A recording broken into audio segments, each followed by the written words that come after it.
ایک دفعہ کا ذکر ہے کہ ایک محنتی کسان جس کا نام رحیم تھا جو گاؤں میں رہتا تھا۔ رحیم کے 4 بیٹے تھے، اکبر، اصغر، ناصر اور بابر تھے۔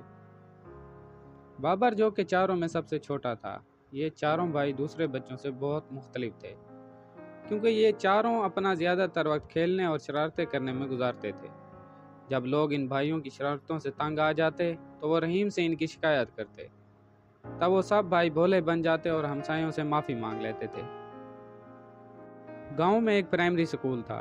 رحیم نے اپنے چاروں بیٹوں کو وہاں داخل کرا دیا کہ ان کے اندر کوئی نظم و ضبط پیدا ہو، مگر یہ سب بھائی روزانہ سکول بہت دیر سے جاتے تھے اور استاد کتنی دفعہ ڈانٹ پٹ کرتے تھے، مگر وہ اپنے طور طریقے نہ بدلتے۔ رحیم بہت ہی رحم دل انسان تھا اور اس نے کبھی اپنے بیٹوں کے ساتھ سخت کلامی نہیں کی، بلکہ وہ ان کے پاس بیٹھ جاتا اور انہیں سمجھانے کی کوشش کرتا۔